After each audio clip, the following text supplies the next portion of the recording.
Good morning, Jisan. Hi, how are you? I'm doing well, John G. How are you doing? I'm very well, thanks so much. Beautiful spring here, and we have a fantastic topic again. Welcome, everyone. This is the Own It or Quit It podcast, and this is season two, episode five. Today, we have a very exciting topic for you. This is all about the importance of other people in your development. You may recall, guys, that last time we talked about development plans, and today we want to double click on an element of it. You may remember that we were talking a lot about the 70, 20, 10% of the development plan concept, where 70% is the actual job that you're doing, learning on the job. 20% of your development coming from developmental relationships, and 10% from formal training programs. Just if you need to remind yourself of this, go back to episode 4. You're gonna have a whole episode on this. Today, we're gonna talk about that magic 20%, the developmental relationships. So, Jason, how should we start this? How should we tackle this? Developmental relationships, that sounds very formal. But what we Yeah. actually talk about is key people in your work life, right? And what I often come across to working with senior leaders in career crossroads is this dilemma of that I want to work not just for a good company that has great products and excellent business results, but also great people. Why is that we want to work for companies that have great people? Yeah, look, I think at the end of the day, what makes people loyal to a company, and you hear this all the time, is that the hardest part sometimes of leaving an organization is leaving the people in that Mm, organization, right? You will mm, always have your opinions about projects and the health of the business and performance and all those things, but it's always the people that give people pause, or sometimes it might be the other way around. It's the reason why you're leaving is because of the people. But those relationships are very meaningful to the health of how you yeah, feel at your company, right? They're the people you work with, the people you learn from, the people you depend on to be able to see you and kind of talk about your career. So this is always the part of the relationship when I think about development plans with my teams. The 70% is pretty straightforward because everyone knows their projects. They kind of understand how they are developing. The 10% is pretty clear because it's training and you can think in your mind of what is that skill. But the 20% is always the what's a mentor versus a coach, and what's the role of your manager versus a peer. And there's so much nuance and variation there. I think this is going to be a good one for us to get into because a lot of people probably don't know where they are in their career. What's the mm, most important relationship? So maybe we tackle it that way, right? Is based we on will. we'll kind of talk about each one, but then we'll break down, okay, if you're early in your career, your mid-career, which ones should you prioritize?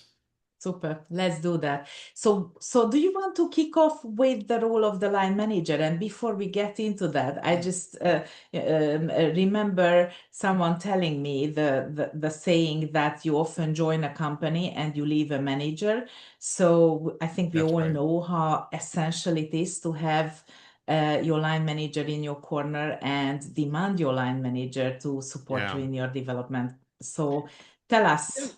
yeah, let's start What are let's your start with views? the role of that line manager is so incredibly important. And I think this is why when people move from being an individual contributor to a manager, it's not necessarily just you can do projects and you can do the execution of the business performance really well. It's really an obligation to say you have to spend time developing your people and developing your team. And the role of your manager will dictate kind of how your entire team perceives you. So we've all worked for those bosses where development is not necessarily prioritized in their mind. It's more seen as a checkbox exercise that HR wants us to do by a certain date.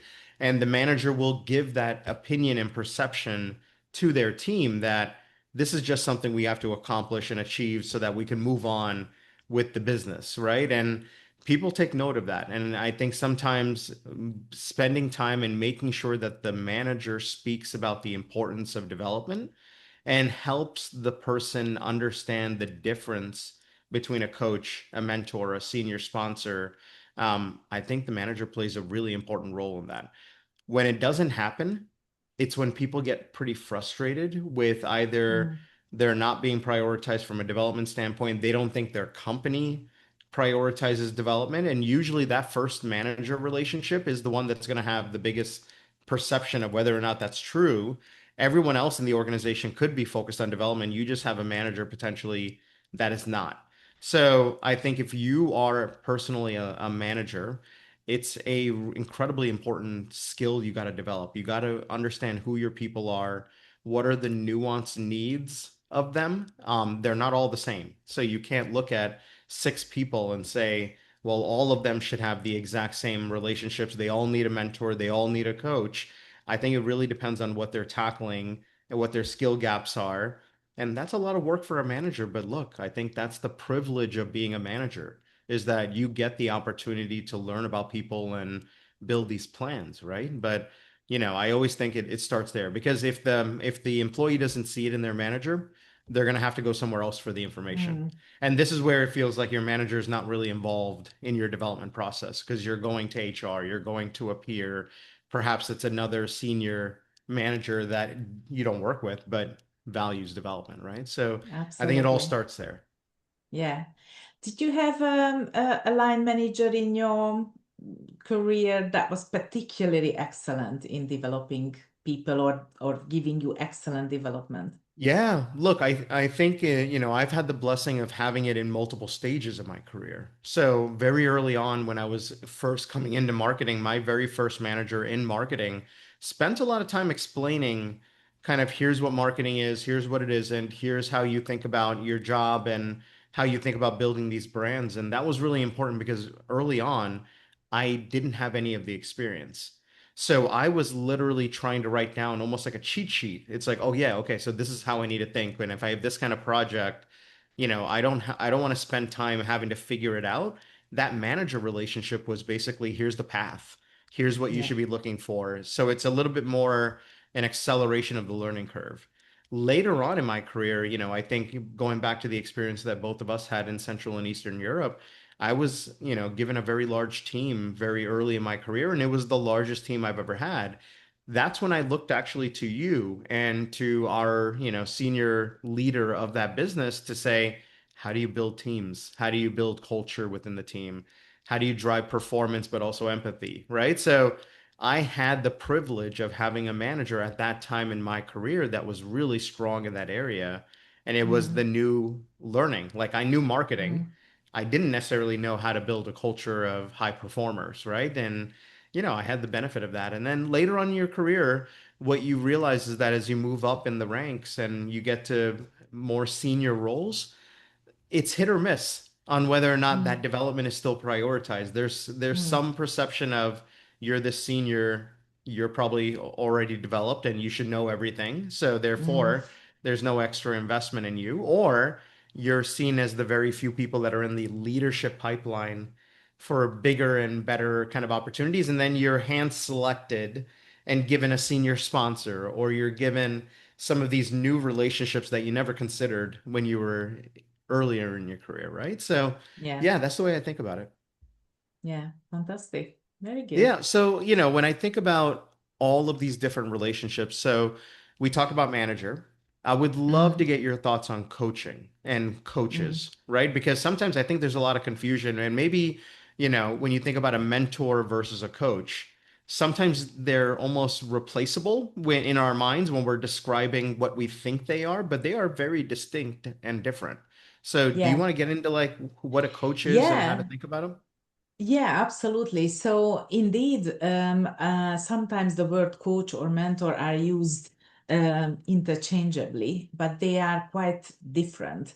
Um, s- we turn to a mentor when we want to develop a new skill. We just want to be told what to do.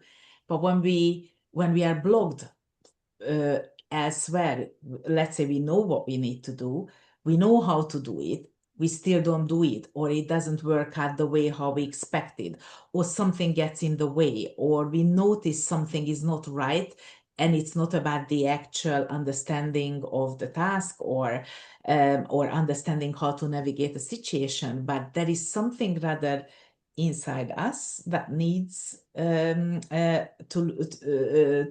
looked at. That's when a coach can be fantastic. So the way how coaches work, and I'm very passionate, obviously, about this profession because I'm a coach now. But I started to be very passionate about it when I was a coachee. So I was coached in a very tricky time of my career when I felt totally lost. I felt I'm in the dark woods. And thank God that I was conscious enough to ask for a coach, and that coach helped me to find why I feel lost and find myself the way out of the woods. And that's the essence of coaching. A coach will not give you an advice. They're not gonna tell you what to do. They're not gonna do it for you. They're not gonna move rocks for you. What they're gonna do, they're gonna create a safe space where that is entirely confidential, completely safe for you to speak out even your darkest thoughts and help you to examine your thoughts and find where the blocks are. Sometimes the biggest block is you don't know what you want. So sometimes that's where we start from, is to figure out what we want. And then if you know what you want, you don't know how to get there. So then a coach will ask you powerful questions that you find your way there. And why is it so important that they don't tell you what to do? They rather ask you questions because we are humans who are wired to be free.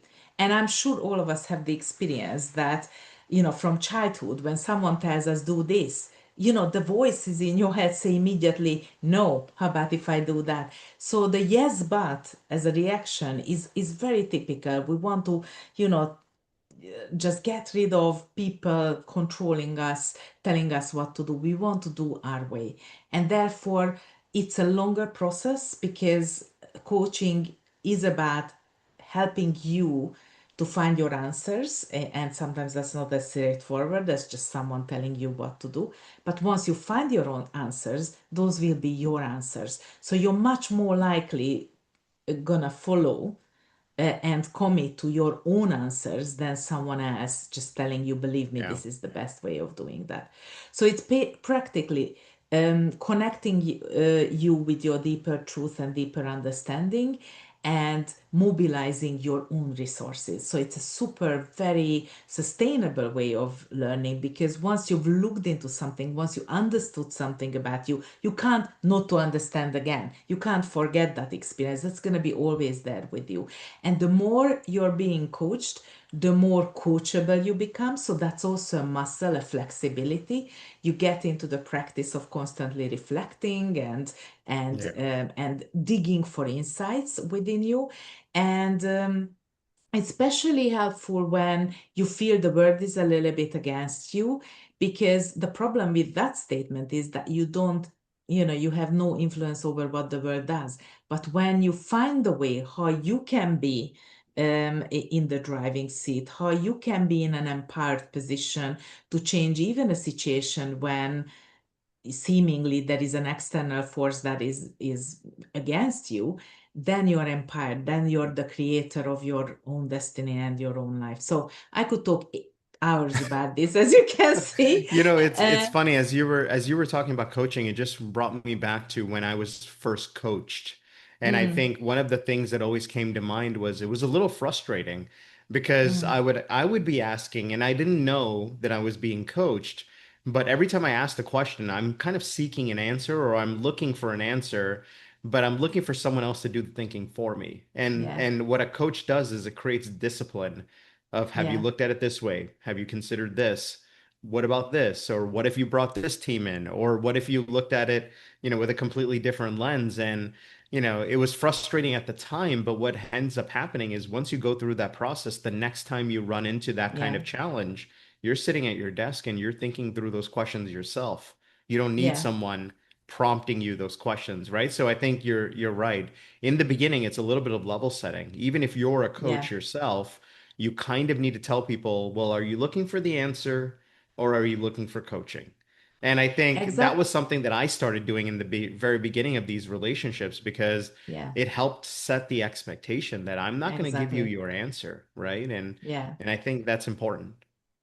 And that's why it's so essential that we know what coaching is for and what it is not. Um, because sometimes we don't need coaching. Sometimes we just need to be told what to do and how to do it. Exactly. Sometimes we need to be explained, sometimes we need new information. So a good coaching relationship starts with creating crystal clarity what the goal is. And sometimes, a good coach says, well, that's not something I can help you with. Yeah. That needs to be addressed by someone else. Um, so I'm glad that we are talking about how to distinguish between Yeah. these relationships and how to pick the right one, because at the end of the day, there are many, many tools and relationships available for us. Yeah. The magic comes when you're using the right ones for the right problem.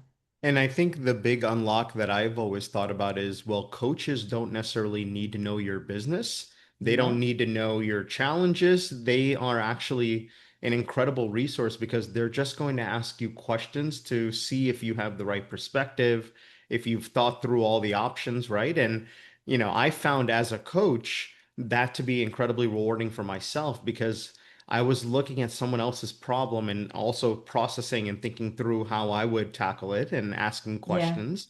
But there's value for the coach as well. It's not a one-sided relationship, right? You really do hone in and develop on your coaching skills by doing it. Absolutely, Yeah. absolutely. So should we So, talk about like the difference between a mentor and a coach? What do you think? exactly, I was just going to ask you actually. I was talking passionately about coaching, but we know that mentoring is Yeah. equally exciting opportunity. So, do you want to explain us Yeah, a little bit absolutely. what it is about? Yeah, so if coaching is basically those individuals that will help you think through a problem, I consider mentors to serve a different role. They're actually people that probably are further along in their career, but are on a similar career path to potentially what you are on. So imagine being very young in marketing or finance or supply chain, and your mentor is maybe someone that's one or two levels above you, but has sat in your role or has done your job, earlier in their career. So they have perspective on how do you maximize it? Or, if I was in your shoes, here's what I would do. So the mentor relationship becomes very nuanced to knowing what you do and your job and then helping you think through here's steps that I took that, either it could be lessons learned, don't do this because I had to learn the hard way as a mentor, or it could be have you considered this or have you considered these options? But what I like about the mentor relationship is that it accelerates the speed to impact. So when we Yeah, think about a learning curve, whenever you're in a new role, there is a learning curve.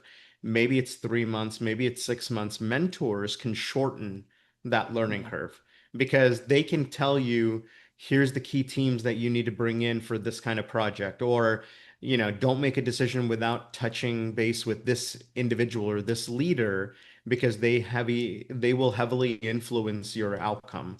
It's all of those like, how does the organization work? And what are the relationships I need to consider as I'm putting together this recommendation? So now we're getting very specific to projects, mm, job functions. And specifically when I used it was when I had this kind of decision point in my career. So I had been doing marketing for a few years. And my senior leader said the next stage of your development is actually going to sales and getting sales experience. Now, initially, when I look at my short-term career goals, it almost felt like, well, I'm kind of deviating to a space where I'm not going to be a salesperson for the rest of my career. So why do I need to spend a year or maybe 2 years in a sales role? I'm a marketer. But I went to those senior marketing leaders that were mentors of myself and I asked them the question, like, what's the role of having sales experience and how do you become a better marketer? And they were able to connect those dots that I didn't see. They said, when you become a senior marketer and you start to make these recommendations, having sat in the sales role will give you more yeah, credibility with your sales teams. So they will see you as someone that understands their job because you yeah, served in that. And then there's also this just, an entire world of learning that comes from being in a sales job that you will never get when you're just floating around a salesperson, right? As a marketer, sometimes we say, well, we work with sales all the time. I understand their role. But once you're in that job, you feel the pains, you feel the Yeah, challenges. So then when you go back into marketing, you go back with the respect and empathy and understanding yeah, of these other job functions so that when you're making recommendations, you're taking into consideration whether the sales team can actually even do this. oh, So, that's I okay. think that mentor relationship is just a very different one from coaching. But, how would you think about it? Like, how did you kind of balance when someone needs a mentor versus a coach? Because I'm sure people approach you for coaching, but actually what they're looking for maybe is mentorship. Yeah, so in my current role, I actually do the combination of two. I also bring to my coaching my HR experience. So often I help people navigate complex career crossroads or accelerating their careers. And there are elements of it when we are mobilizing their knowledge and there are or their own resources, and there are elements when I just guide them through a difficult HR process, let's say. But I think what I wanted to bring in a kind of interesting encounter I had with mentoring when I was already pretty senior. I was the HR business lead for our global marketing organization in my previous chapter.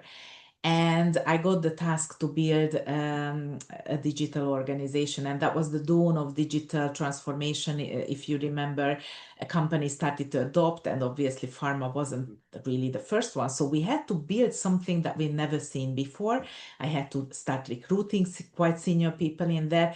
And I wasn't a so-called digitally native person. So I thought I'm not really having the knowledge, the actual knowledge. And yes, I could put myself into all sorts of courses, read books and so on. But I knew what mentoring can do when it is about shortcutting that learning. And I thought I just need people who can tell me. And I found that those people are probably a generation or two younger than me.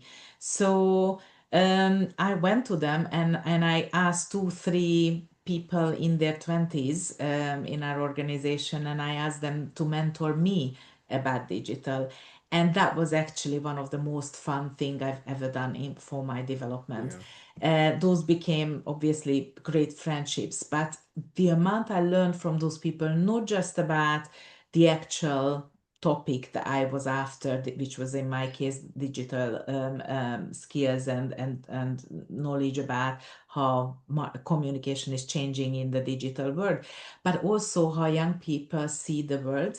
And as an HR person, that was invaluable information about understanding how to go after the next generation of talent. Yeah. So reverse mentoring was giving me way more than I ever wanted. And I until today I have reverse mentors. So even in my coaching business, I keep people who are in their early 30s or late 20s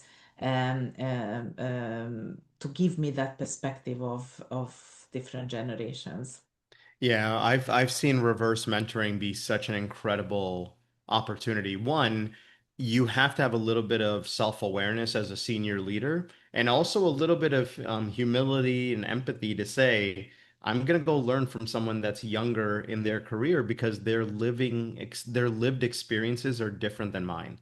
So where I saw this come through on the business side was whenever you're trying to market to a younger generation. Think Yeah, about, what matters to them, how should you speak to them. There can be a lot of stereotypes and assumptions being made when you're not from that generation. So having those reverse mentors to say, okay, I want to develop brand communications that are going to be relevant for a very young audience. What's the right language? How do you think about things? It also came through in the digital world as well when you think about skills and capabilities. But yeah, I found reverse mentoring to be incredibly powerful, but it requires empathy, humility, and a little bit of self-awareness to say, I'm open to this. The flip yeah, side is that you get younger talent who all of a sudden get to build relationships with senior people that perhaps they would not have had a chance to be on a project together. Maybe they exactly. didn't have a work or a deliverable that they could do. But now we tag these younger talents that we see potential in and connect them with a senior leader, right? And that almost feels like a little bit of the start of a senior sponsorship. So I think the last relationship we wanted to talk about here is the role of a senior sponsor. So talk to me a little bit about what a senior sponsor is. That almost feels like you're now talking about, the select few that get the opportunity to Yeah. have a senior sponsor, but what is it? Yeah. So while a mentor is there to help you to tell you actually what steps you could make in order to be more successful, a coach helps you to find your own answers. A senior sponsor is there to advocate for you. Imagine a talent review process, or imagine a restructuring process where there are new opportunities born. And there is somebody in the decision maker at the decision making table who knows you, who know and who believes in you.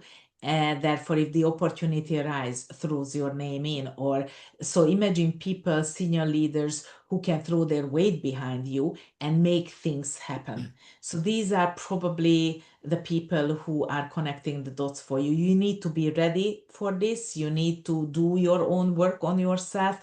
You need to be mentored, coached, developed by the time you build your sponsor relationships, because those are the opportunities where your goals can be reached by help of somebody who has actually access to those opportunities and who have decision making power. Um, do you have anything else to add? Yeah, the way that I've seen also senior sponsors work, one is it never works when you're just assigned a senior Yeah, sponsor. To some degree, you should have nurtured this relationship yeah, earlier in your career. They should be familiar with your work. It's not that they're coming in with a blank slate of, okay, now tell me about your career so I can go advocate for you. If that happens, it feels like the advocacy will only go so far. But if this is someone who's seen you grow in your career, becoming a line manager, yeah, running projects, and now all of a sudden they have a conviction. So I think it's advocacy and conviction. They yeah, want to see you. They believe you deserve to be in that senior leader yeah, role. yeah, They see potential in you, right? So I think absolutely. when you get to this level, it's a little bit of the individual has to manage these relationships with senior sponsors, but then that senior sponsor feels very comfortable with conviction to advocate for you. Yeah, Um, the one thing that I always think about is this always feels like, okay, on your way to a promotion, or you're trying to get to that next level, and the senior sponsor is kind of your escalator to this more senior role.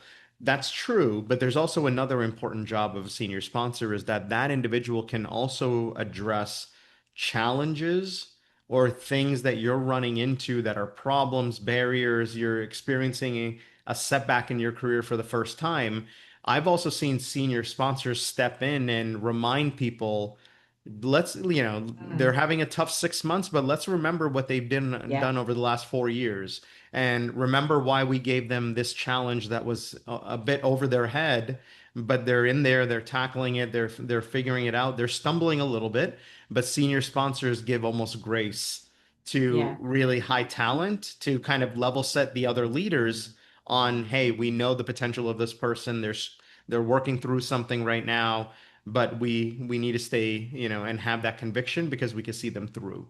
So I yeah, always see it as almost like an insurance policy in your career if you have those senior sponsors in those rooms defending you, because maybe you're trying to figure yeah. something out really difficult. Absolutely. I love how you describe it as an insurance policy. And that's why sometimes, that can happen due to a big restructuring or a big That's right. generation change at the workplace. You can find yourself losing your sponsors. Your sponsors have been moving on or they left the company. And that is like being without an insurance Yeah. policy. So I think you get a line manager by default. You get a coach if you ask for, you get a mentor if you ask for. Do make sure you have sponsorship also in the organization. So we really want you to encourage you guys to take a proactive approach in making sure, sussing out, is there anyone in those senior conversations in your corner? Is there anyone Yeah. advocating for you? And if not, why not? You Yeah, know? that's right.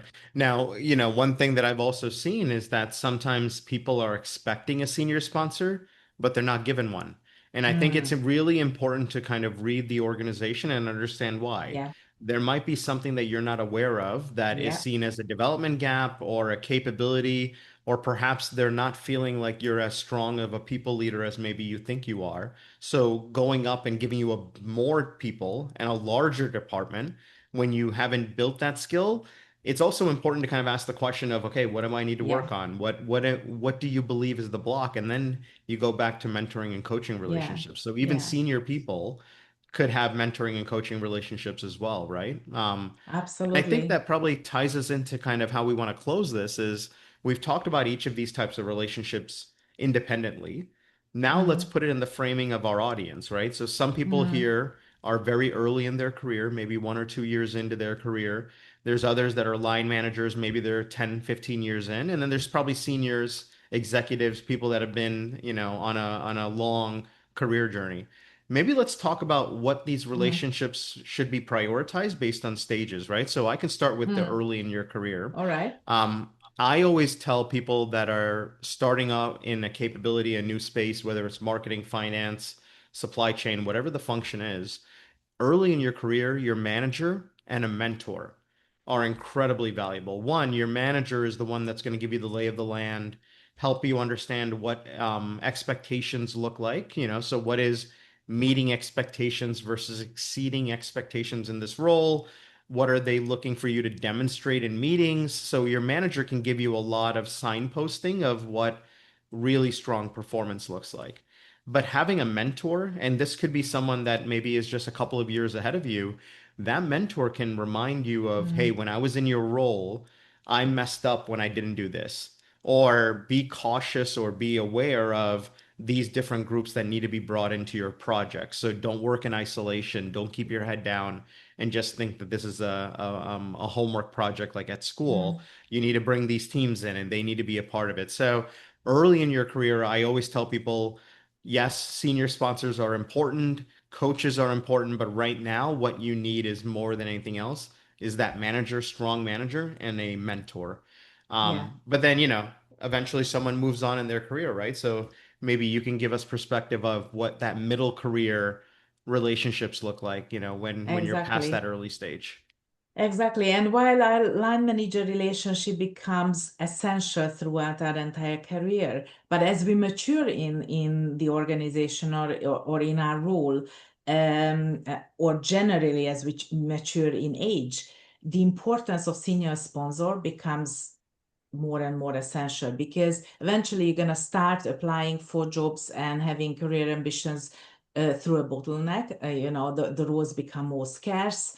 You become more picky and choosy. That's always happening when you're becoming more mature, you have more experience, you start to be super clear about what you want, what you don't want. So to navigate that space, having a senior sponsor who can actually tell you what are the opportunities and who can make those opportunities happen for you, that is absolutely essential. And I would say it's almost mandatory to have a coach because by that time you're gonna face a lot of your demons. You're gonna have wounds that you get throughout your work experience. If you don't, that means you haven't done anything. So I am sure that everyone goes through that. And to work with that, work with ourselves and be able to rejuvenate and cast off previous skins and grow into new identities, that is a lot of inner work and it's a beautiful process as well. So I would just really preach it from this podcast that guys, go and get a coach for yourself. This is the best you can do, and watch out for your senior sponsors. Also, this is the time when sometimes courage is the most important thing you need, and courage to look in the mirror because as a senior HR leader and a global talent lead, I faced many times that we've been dancing around talents who've actually pivoted or who've actually reached potential, and what they may have felt that nothing is really moving ahead for them, but there wasn't strong enough leadership in the organization to actually tell them why they are not getting certain roles, why they're not moving forward. which is not right. I fundamentally believe in telling the truth, even if it's painful. It's liberating because then the other party can take their own decisions. But from here, where I am today, I'm advocating for all of us to seek the truth. And that requires courage to actually ask and come with a genuine question in a way that we show maturity, that we're ready to hear whatever we're going to be told is absolutely essential. Because look, what's the worst thing that can happen? That you're going to be told that, well, actually, we don't see you to get that role ever. So, okay, that hurts, but you shake it off and you say, I'm gonna take my talent to somewhere else then, and I will give myself a chance to become the thing I want to become somewhere else instead of waiting and getting stuck and wasting time on something that may never happen. So I believe this is something, this is the role, the territory of coaching big time. So Yeah, I love guys, that. go and get a coach. No, I love that, right? And I think it goes back to the whole premise of this podcast, which is the idea of own it or quit it. And you can Mm, only own it or quit it by knowing the truth and being yeah. comfortable with the humility, self-awareness, asking for the real feedback. And when you hear that difficult truth, you get a decision. At least you're in the driver's seat of your career where you get to decide if you're going to address this or if you're going to move on. And again, a coach is really nice because they don't need to know the day-to-days of the job. Mm, They're there really to give you a honest reflection and perspective. The one question I had for you, specifically around coaching before we close up here, sometimes people assume coaching relationships are endless or that they can just go to you with any coaching question. Where I found it to be very useful is that it's structured. It's mm, focused on one topic that we're coaching through, as opposed to show up at the coaching session with any topic that's top of mind and we just kind of tackle different things as we go. It's usually a little bit more structured. It's, maybe 3 months, it's a 6 month engagement, and you're working towards something very deliberate. Um, Help people understand, like, how do they think about that, right? When they approach a coach, like, how do you set those yeah. expectations? So I would agree to an extent with what you've just said. I think it depends on what is the originally agreed goal of coaching, because sometimes the coaching is has a very vague end, and indeed there is a structure behind, but the coachee doesn't necessarily have to understand the structure. It's my role as a coach to kind of follow some Yeah. principles and values through the process. Um, and sometimes that's quite an open-ending goal that we set. And there are cases when there is a coaching that is contracted by three parties, the organization or the line manager, the coachee, and the coach, with a specific goal. And especially if it's sponsored by an organization, the organization has the right to kind of say, I'm sponsoring this coaching with the aim of, but it's Yeah. always a mutual agreement. So the coachee has a big responsibility to shape that goal. And that contract is done. We usually sign a contract on that, and we have follow-up sessions with all parties on how we are growing. But there is always a free space in the coaching relationship for truth that pop up without anticipation. So so there is this there could be conversations in the coaching relationship that were not anticipated, Yeah. at the beginning, and we have to be able to tackle that. But indeed, when there is a three-party agreement around the coaching, that is always pointing towards a goal, an Yeah. aim that agreed up front. And I think that's what you Fantastic. meant by the Yeah, that's structure. right. That's right. So I think, as we close this out, for our audience, I think the most important thing is identify the right relationships and take the time to nurture them, right? Yeah. So if you're early in your career, that manager relationship really matters, but find that mentor, that person that's a little ahead of you in your career that you can learn from, that you can trust, and they can give you really solid advice. Later on in your career, it's a little bit more focused on coaching and tackling specific challenges and finding people that can help you think through those things. And then when you get to a certain level and you have aspirations to be in those few and far, senior leadership roles, then it's about finding a senior sponsor who can serve as an insurance policy, but also an advocate with conviction to get you into those seats. And it's a very deliberate role of, trying to find the right people to support you. And when you do it all really well, it feels like you're really supported in your career development, right? Absolutely. And when you're lacking Abs it, you feel like you're on an island by yourself, you know? Absolutely. And maybe the last closing thought I would add that guys go out and enjoy these fantastic developmental relationships. And don't forget the real magic happens when you start to become the developmental relationship for someone else. So make sure that you pay it forward, that you become a really good line manager yourself, a really good mentor yourself, a really good coach on your job or building coaching selves. And when you become senior, you know, your Yeah. role is to sponsor, to show up for others and be there and do that what one day, some time ago, was done for you. So, What a wonderful way to close it. Yeah, I think that's so smart, right? Be the leader that you always wanted to have. yeah, exactly. Brilliant. Shall we leave it here? Yeah, that's it. I think this was an awesome conversation. Thank you to everyone that joined us. And, as always, own it or quit it. We ask you to have control of your career. Don't Mm, don't let it feel like it's spinning out. And I mm, think some of the stuff we talked about in terms of relationships are incredibly important. So I guess we'll chat next time. absolutely. Well, take care, all of you, and speak soon. Bye bye. Bye then. Bye.